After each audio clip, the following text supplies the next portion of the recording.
I'm Gina Myers. I'm a staff writer with MovieJawn, and I'm here today with Joe Carlough, who's one of the authors of Queer Horror, Fun and Freaky Perspectives on Macabre Media. Nice. Um, and you wrote this with Gina Brandolino. Do you want to take a moment to introduce yourself? Sure. Yeah, so I am Joe. I would describe myself as a DIY enthusiast. I'm one half of the arts group Consonant Collective with my partner Katie Higley. And we make zines, books, records, and cassettes, both of our own work, and with maybe 40 to 50 different artists here in the US and a few in other countries too. But I spend most of my time writing lately and making records. Very cool. Yes, I just want to go ahead and jump in, start talking about the book. I know that it began as a zine series. I have like some of them here. Shout out to South Street Art Mart in Philadelphia, where I first came across these, and would pick up at all the new ones whenever they saw them. Um, I know you talk about it in the book, but for viewers who haven't read it yet, can you talk about how the zine series began with Gina? Oh, sure. So one of my favorite things to do with zines, there's such like a democratic medium. You can just sort of start making them yourself and doing whatever you want. And for anyone who doesn't know what a zine is, it's sort of like a self-published pamphlet in a way. Um, but one of my favorite things to do is to find old out-of-print ghost stories, specifically Victorian ones, and print them as their own small zines. And Gina is a professor of horror media and happens to just love Victorian horror stories. So somewhere along the way, she found my zines and reached out to me to tell me how much she liked them. And we got to talking and found that we had a lot in common. And she'd never worked on one. So I thought, why don't we do a zine together? And that was the first Gina and Joe Talk About Queer Horror was the first one we did. That's great.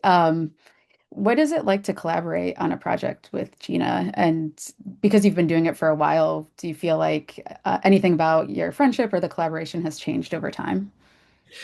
Oh, absolutely.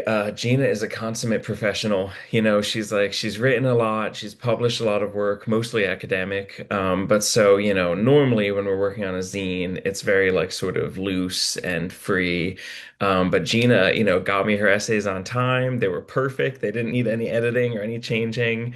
And luckily I have all the layout and design skills and we do all of our printing at home. So it was just a really great collaboration. It was more like she would write like maybe 60 to 70% of each zine, and then I would fill in the rest and do all the layout, design, and printing. But we've definitely gotten to know each other quite well. We talk on the phone pretty regularly. We still haven't met in person, which Oh, is a wow. shame. But hopefully in October, we're going to do an event together in Ann Arbor, where she's from. Um, but yeah, I really like working with her. We really get along well. That's great. Yeah, hopefully you can, do an event and finally meet in person. So how did the idea of making the zines series into a book come about? Right. So we talked about doing a book for a long time. So in our collective, we have released a few books of our own, like self-published. We will use like Fireball Printing here in Philly. They do a beautiful book. But we're also very friendly with Microcosm Publishing, who is the publisher of Queer Horror. They started as a zine publisher and zine distributor. And so my partner Katie has known them for about 20 years. She's been destroying zines with them, and we've ended up tabling for them at events. And basically, what happened was they were at our house one year for AWP, this big publishing conference. And we were sort of like joking around about generally straight people and how hard of a time they have addressing their emotions. Um, and we came up with this idea for a coloring book called the Queer Affirmations Coloring Book, which was my first release with them, where we took common idioms like, it's just a phase and changed them to things like, I love your unique sense of style, and then did like a cute drawing with it. And so I already had a history of working with Microcosm. And the zine series, I never would have expected it to do so well. We've ended up now selling about 5,000 copies of all the zines together. And once we hit a few thousand, I was like, I think maybe we shouldn't self-publish this book. Maybe a publisher would be a better fit for it. And Microcosm loved the idea. So it just worked. It was great. Yeah, that's great. Can you talk a little bit about the decision, even just, I know that with the zine series that initially the first issue was about queer horror, but then like some of the other zines had different topics. Um, Sort of why did you want to focus the book on queer horror? Well, it was the thing that we kept coming back to. So the zine series has 5 issues. Two are on queer horror. One's winter, one's Halloween, and one's the just on The Exorcist. But Gina is an out lesbian who's been out for the majority of her life now, and I sort of came out through the first issue of queer horror. And so even in these other issues, we ended up writing a lot of essays that were about the theme, but also sort of about queerness or our lives or something like that. So when we pitched the book to Microcosm, we were going to do sort of an aggregate of everything. But the publisher said, this would be better if it had a theme, like a solid theme that ran through every essay in the book. And so we didn't intentionally go in and write our essays to be like, more gay or anything like that. But it turns out, you read me talking about my Halloween costumes, and I'm already talking about gender and femininity and stuff like that. So the queerness seemed to be the theme that ran through all of the issues, except maybe The Exorcist. That one, maybe there's less to say about The Exorcist and queerness. Um, but that seemed like the defining feature of the zine series. Yeah, for sure. And I noticed like one of the things that also changed with the book and maybe getting at that unifying theme and how that shifted things, but instead of like sticking with those original topics that you had for the zines, that the essays got sort of recontextualized or put in a new context by organizing it by sort of different horror genres such as human created horrors, haunted Mm. houses, etc. Um, did how did sort of like reimagining those pieces or like placing them in a different context change anything? Like, did that change anything for you or open things up in a different way? It specifically changed things for me. Like I was saying, Gina's the sort of person who writes an essay and it's done. She sort of like perfects her essays and thinks about her thoughts on them. But I have always approached my writing as sort of like a creature that's always growing and in motion. So I have a few essays that, I've been working on for what feels like 20 years now. I've been sort of writing and rewriting and rethinking about them. And so when it came to working on this book, specifically working with an editor, which, we take our zines very seriously, but now we have someone whose like professional job of decades is editing books and trying to pull them together as cohesively as they can. And so that really helped to think like to have an outside perspective who was as invested in our project as we were, saying, this essay is good for this book, but I think if you teased out this idea, and there's like a really big piece of this movie that you don't seem to ever address, that would just make this essay so much stronger. And so there was a lot of work behind the scenes of sort of like thinking, all right, when we were self-publishing a zine, I really liked this piece of work. But now that we're thinking of it as a book, maybe I want to take this idea more seriously or dig into something that was a little too painful to think about when I just wanted to do a fun zine. Mhm. Yeah. And I did notice like certainly that there were, specific essays that I had recognized from the zines that appeared quite different in the book. And so it sounds like that was really sort of motivated by the editor's suggestions. Yes, definitely. And things like, each one of the zines had a personal introduction to that zine, which didn't make any sense in context of a book.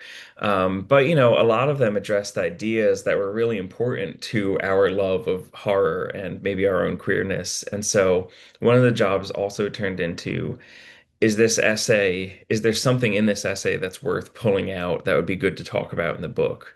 Like my introduction to the book, Hi everyone, it's me, Barbara, is like sort of an amalgamation of three of my different essays that I spent a really long amount of time working on with the editor, and it just came out great, I Yeah, think. that's great. Um, I know that throughout the book you mention obviously a lot of films, and also you have your recommendation list that include other media, but is mostly film heavy. I'm wondering if there are a couple movies that you write about that you think are underappreciated and deserving of a larger audience. The one I'm always going on about is uh we're all going to the World's Fair. Jane Schoenbrun's first movie before I saw the TV Glow, because I think that one has, I've had so many conversations with people about this movie who just didn't connect to it. But I think that there's like way more to plumb from that movie and a lot to pull out from it and a lot to think about. And I think maybe it's like a mindset thing. You sort of have to be in this space of wanting to be quiet and slow and really just think about yourself in a movie. But that one I'm always telling people like give it another shot, watch it again, see what you think, especially now that I saw the TV Glow has come out and done so well. I really want to encourage people to like rethink that first film and see what they can find in it. I also want to give a special shout out to Thirsty, which is an Icelandic gay vampire movie. It's very silly, it's very fun. It has an amazing 80s synth soundtrack. It's just one of those movies that's like, if you just need to turn your brain off for an evening and not think about anything serious, I would put that on. It's pretty good. Great. Yeah, I definitely was excited. That I was familiar with quite a few movies discussed, but there were also like rare or more rare films or things I wasn't familiar with, and so I've like added to my own growing list of things to watch. I know that you are a spreadsheet keeper of all of the movies you watch. Um, how do you use that spreadsheet? Is it just more for like personal recollection, or do you mine it for things to write about? Gina, the spreadsheet. Um, First of all, I thought of another one, the Jessica Cabin, I Oh think was yeah. one that you had brought up wanting to watch. I really, really liked that movie. Mhm. It was very funny and tender, and I thought it did a great job of sort of discussing the queer experience through a comical ghost story. Yeah. Spreadsheets. So I used to run this website called Scary Movie Club, which was like, it was basically my spreadsheet in a form that other people could read. Maybe you could find it on the Wayback Machine, but I stopped running it a few years ago. And it's really just capsule reviews, 2 to 4 sentence reviews of every horror movie I've seen, because I have just an awful memory for movies. And so I'll find myself going 20 minutes into a movie and thinking, have I seen this before? Mhm. And so the spreadsheet started from necessity, but it's grown into something so much bigger. Because, first of all, when people ask me about movies, I almost always forget. I think it's an anxiety thing. So having the spreadsheet can really help when someone says, "What did you think of X movie?" But I've also started, in addition to my 2 to 4 sentence recap of the movie, and I'll add like keywords, I'll add trigger warning ideas. And so now the idea is when Gina and I, so like, spoiler alert, we're working on the sixth issue of our zine series, and I think we're going to do like either sea horror or ecological horror. And so it's really great to have this spreadsheet where I can go search shark Yeah. or, algae or something, and most likely find like, 10 to 15 eco horror movies that I might want to write about. That's great. And I certainly was going to ask later, now that this book was completed, if that was it for the Joe and Gina talk about, or if there was more to come. So it sounds like there's more to come. Yeah, we've got big plans. We're even like in the early stages of working on a zine of just some of Gina's writing, specifically her writing that didn't make it into the book, because they're really great essays, and she had more essays than I had. So there's like, a few of them that we might just do a Gina only horror zine. And then we're taking a break because the book just came out, but we do have plans sketched out for another at least 1 or 2 Gina and Joe zines. Right. Um, One of the essays that really struck me was the delight of spotting himbos in the wild. And I think the MovieJawn audience is probably familiar with the term himbo, but if not, I was wondering if you could explain what it means and also what role you see the himbo serving in horror media. And also if there are any himbos that you don't mention in the piece that are worth a shout out. Oh, sure. Yeah. So the term bimbo used to be gender neutral. It could refer to anyone who was sort of like airheaded or didn't put thought into things or maybe acted rashly without thinking through the consequences. Um, And as like sort it just sort of like rose to prominence in a misogyny context, and was no longer thought like men were no longer thought of as bimbos. So himbo was like sort of a cheerful portmanteau that like just said like this is this guy who's kind of an adult and we don't know exactly why. But I love the concept because it's so useful because we all want to like we do all want to observe things that are like aesthetically pleasing, and that changes from person to person. But there's no reason why a movie can't have like a studly, handsome guy who's really, the purpose he serves is a little comic relief and to be eye candy. And so I love the himbo for that. Um, as far as like current ones who I don't think have gotten enough love, I would say Shoot, Sorority Row is a really good slasher to watch. I think I might have mentioned that in that essay, but it's basically just every guy in that movie is meant to be sort of looked at and laughed at while he does like silly, stupid things and can never escape the killer. Um, that's the only one that comes to mind right off the top of my head, but it's such a fun, funny concept. I think I wrote a lot about John Astin in that one as Gomez, because Gomez is just a wonderful himbo. That's great. I do feel like the slasher is like perfectly made for the himbo character, Yes, right? I completely agree. The himbo, I think the sort of golden era of the himbo was the 1970s, because there's that sort of like hazy glow of sex over like all movies at that time. And so it's like no matter who the character is, they tended to be like stupidly handsome. And it was sort of a great era to look at the fashion and to look at, the ultra tight jeans and the bubble butts and all that. You already hinted at this, but the book doesn't just discuss horror media. It also shares a lot of personal stories, where both you and Gina discuss your experiences coming out, as well as dealing with things like microaggressions or just like straight up aggressions, for being queer or even being perceived as queer. I'm Mhm. wondering, writing about personal stories, were there any that you found particularly challenging to write about? I mean, especially, I mean, you mentioned that you sort of came out through the first issue Yeah. of the zine. And I'm also curious about how writing about them might have like shifted your perspective on them, if it did. Yeah, that is maybe the hardest part of writing when you're getting sort of serious about memoir or like self-essay. The a little known fact is that the first 50 issues of Queer Horror, the essay through which I came out was very different because I told a lot more personal detail that I almost immediately regretted and felt very awkward about existing in the world. Um, so it's a hard thing. It's like, they say that thing of when you're angry at someone to write them a letter and put it in a drawer.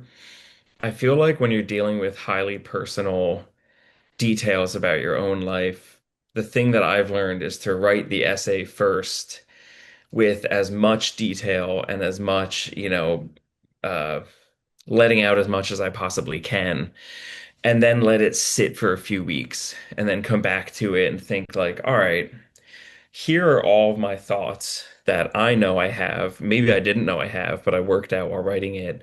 Um, Maybe I'll make some bullet points and keep it for my next therapy session.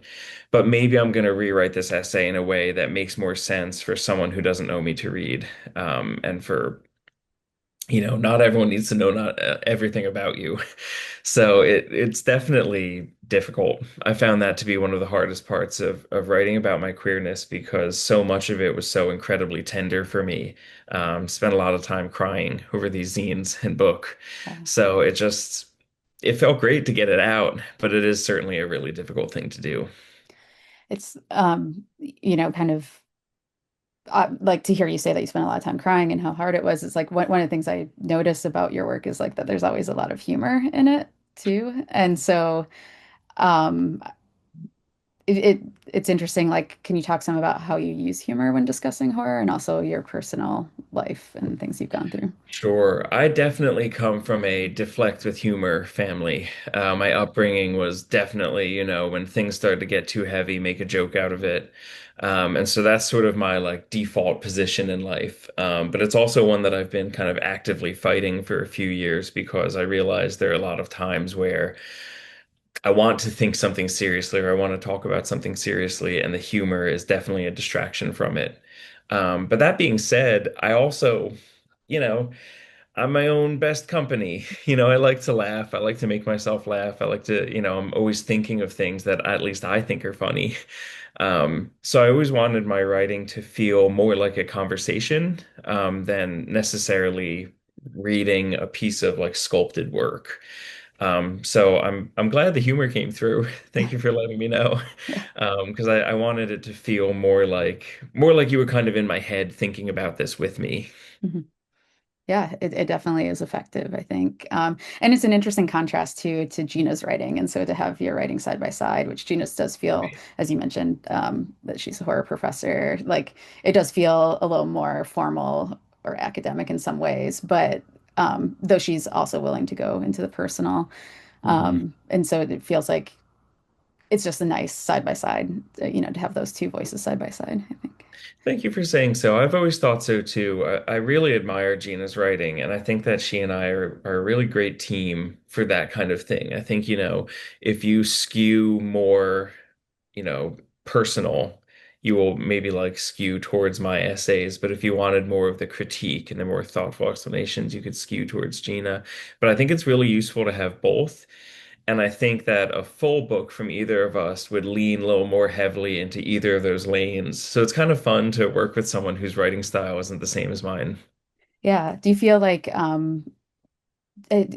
you've been influenced by Gina's writing at all, or vice versa? Do you feel like you've influenced her writing? Probably. I can't speak for her, Yeah. so I'm not entirely sure what she would think about my writing style compared to hers or what influence mine might have had. But there have certainly been like a lot of my zines, especially, I've been making zines for almost 18 years now. So especially, towards the earlier side was like, no gatekeepers. We don't need editors. I'm just going to write something and lay it out and publish it tomorrow. And I've done a lot of that. And I really love that and think that there's value in that. But seeing Gina's essays for the first zine was definitely a bit of a splash of cold water to the face. Like, all right, no, you have to take this seriously because Gina's essays are kind of perfect, and I don't want to show up to this seeming sloppy. The other thing that has helped a lot is that my partner Katie is now a book editor professionally, and so she has helped me a lot editing my zine essays, even starting a few years ago when she started doing that work. So it just, it's one of those things where I love zines for how unprofessional they can be. That it's a great place to play. And I think there's a lot of value in zines that are not edited, and I still release a bunch that aren't. But I also, seeing Gina's work made me want to sort of kick mine up a notch too. Um, and I'm wondering, because obviously there are different ways to write about media, and like one could just be to write like a straight critique that leaves the personal out, but you choose to come at it from this personal angle. I'm just sort of wondering what attracts you to that type of writing, like engaging with media through personal Mm. experience or life stories. It's the only writing I've ever done. I write for MovieJawn now too. I do a bunch of movie reviews, and it's a really new genre of writing for me, and one that I don't know if I'm that good at in a certain way. A lot of my reviews still bring in a bunch of my personal life to them. Um, but it's one of those things where I've heard this about like collectors and like hoarding and ideas of things. Like, if you collect the things you like, it'll never have been a mistake to collect those things. And so in my mind, I think like if I write the sort of essays that I like to read, I'll never feel bad about an essay that I've written. And so far, it seems to be working.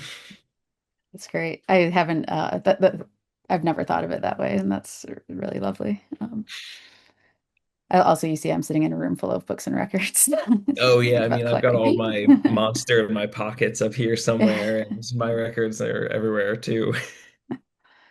Um, one of the themes that emerges through both yours and Gina's essays is the importance of finding queer community. And I'm wondering if you t could talk a little bit about that, especially as a queer horror fan. Yeah, I mean, it's sort of the most important thing, the idea of queer family and of finding people who sort of accept you unapologetically for who you are at the outset. Because, your own personal family, and now I have a good relationship with the family I was born into. But it's always going to be a discussion. There's always going to be this little kid that they all knew that they had their own expectations and suppositions about versus this, adult person who is maybe challenging some of those expectations and suppositions. Whereas when you find family, your like made family, specifically your queer family, it wasn't easy to come out. It felt very hard for me to do. It's something that, in a different life, I probably would have done 25 years ago. But I never felt like I should be able to or should be allowed to come out. Um, and sure enough, there have been some people who I've told who it hasn't always been that easy for them to hear and for them to think about. But then there are people like, the Nicoles at the Art Mart, who are good friends of mine who it was never a question. I gave them the queer horror zine. I said, "Oh, this was kind of my zine to come out," and they just said, "Oh, congratulations. We're so happy for you. Do you want a table during Pride in front of our store?" And I was like, "Yes." And so it was like you got that kind of celebration feeling, and the sort of support that you need. Um, and so I would say the finding of queer family is really about finding the people who are like you and support you and accept you at sort of the base level. And even if you find out that you don't necessarily vibe, you don't have that much in common, you still have this one kind of really important thing in common, and you probably have a lot more experiences in common than you would with a lot of other people. That's great. Um, is there anything that you hope that readers take away from your book? Um, yeah, I mean, personally, I would hope that they go away from it consuming a lot more of the media that we talk about, especially some of the movies that aren't as well known. Because there is like Thirsty and Rift was another Icelandic film, and The Jessica Cabin, and there are a lot of films that are sort of like lower budget indie filmmakers, things that I think deserve a lot more attention and that could be beloved if people watch them. That I would love to maybe help sort of push more into the conversation. I also just would really hope that people would read this book and maybe feel a little brave about their own lives or feel better about using art as a medium to talk about themselves or art as a medium to come out if they've been scared to, or at least consider if maybe they might have different feelings than they thought they did.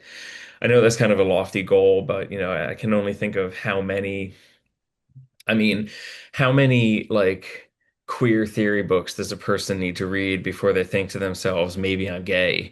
I got to that point after so many years of my life. So reading a lot of queer media and watching queer movies always really helped me feel a certain kind of comfort even before coming out. So hopefully maybe this could do that for someone else, and maybe they realize that horror can be a really good home for queer people. Yeah, I mean, I don't think that's a lofty goal. I feel like that's like one of the things that I liked about the book is it did feel opening, welcoming. It felt like a place where people might see parts of themselves in it, and regardless of how they identify. So I think that's Good, I hope yeah. so. And I really mean it. In the back of the book, I tell people, like, write to me if you like the book or you want to talk about anything. I really mean it. I love writing emails. I'm always talking to people. So if you're watching this and you want to talk about queer horror, write me an email. I did wonder if assembling this book brought up and you might have already addressed this by saying that you're going to continue doing the zine series, but if putting this book together brought up ideas about queer horror that you are hoping to develop in future writing. Oh, absolutely. Yeah. I mean, my list of essays. My list of essay ideas for this book was pretty big. Now, when we were actually putting the book together, it was during Gina's like curriculum era, or I mean, when she was teaching. So I ended up writing more of the newer essays for the book, especially since she'd written more essays for the zine series. So I have a big list of all my like essay ideas that would fit in with this book. So there's absolutely going to be a Queer Horror 3 at some point. Um, there's so much to say about it. And when we started the zine series about 5 years ago, there weren't as many movies that were, genre tagged queer horror, or at least not that I'd seen or thought about sort of critically. But I feel like in these past 5 or 10 years, the genre has just exploded. So maybe we'll do an issue on queer horror where we actually just focus on movies that were made to be queer horror movies, because we actually don't talk about that many of them in the book.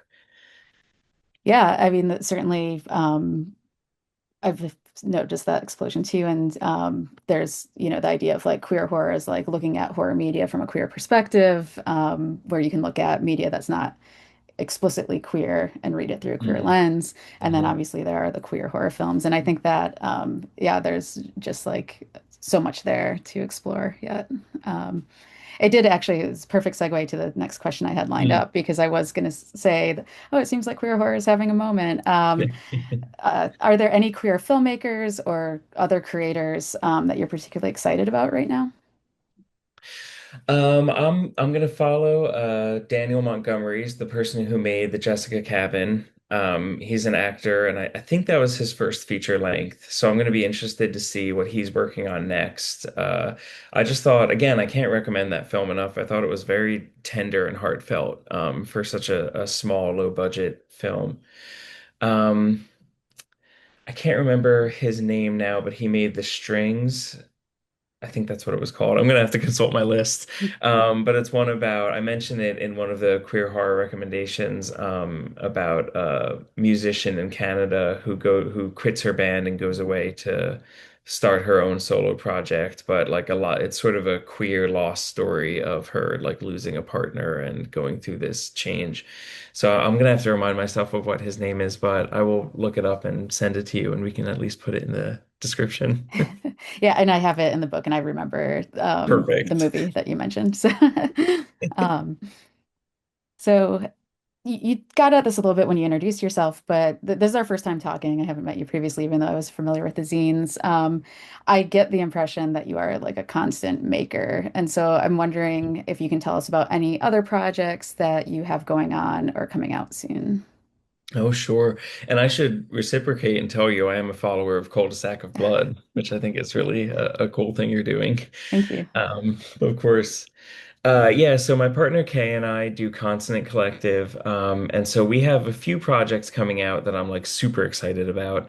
We're actually releasing our first horror movie for Matt Cannon, who's a local filmmaker. He did like a 22 minute short horror comedy called Hexercise that we're releasing on VHS and vinyl. We're doing the soundtrack. Besides that, I'm working on a new zine about scary kids TV shows that I remember growing up. And that's going to come with a small glow in the dark record that of like the theme songs. So that should be a really fun one.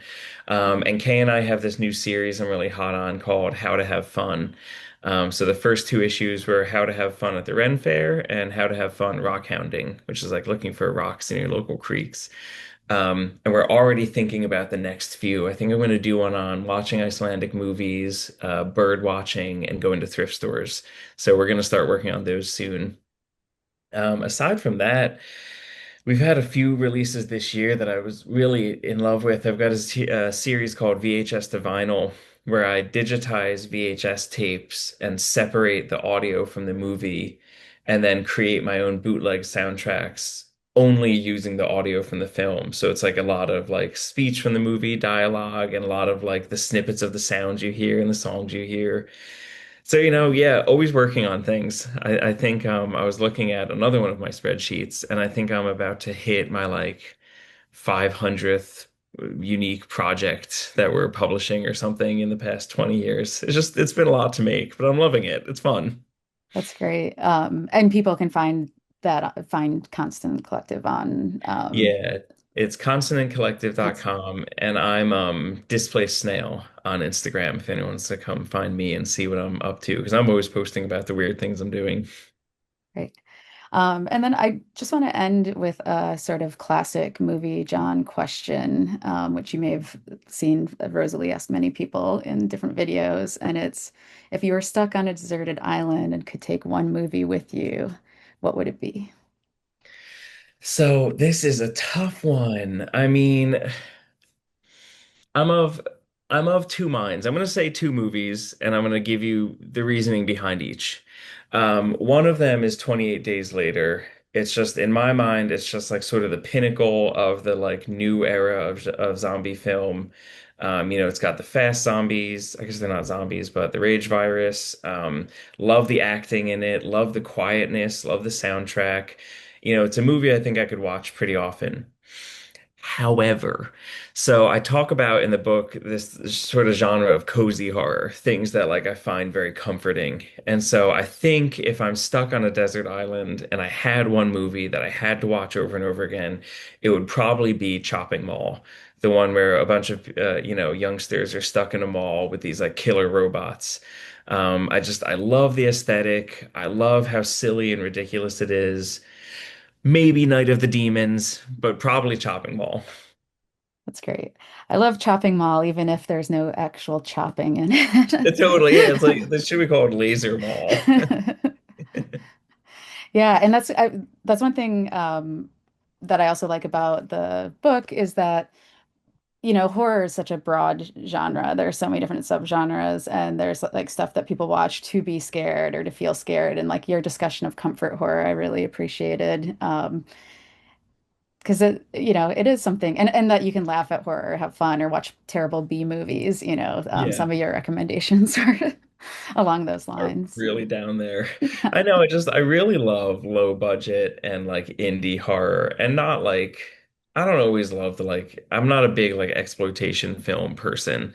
But I love seeing a movie that someone made and came to a point where they said, well, this is the best it's going to be. Let's put it out and see what happens. I have so much affection for that I'll always, I mean, if you go on MovieJawn and look up my movie reviews, they're usually the super low budget ones that come in because I really love, I just love thinking of someone making something.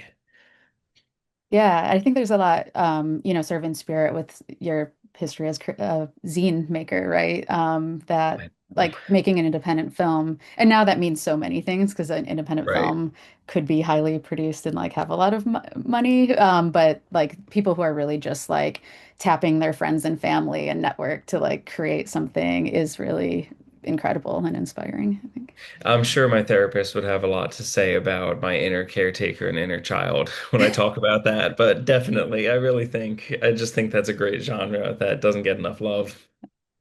Awesome. Well, thank you so much for talking to me today. Just a reminder to everyone, Queer Horror out from Microcosm now. Pick it up. You can also check out a review of it on MovieJawn, moviejawn.com. Um, thank you. Of course, thank you, Gina, and thanks for Yep. the review. Of course. All right. Bye. All right, see ya.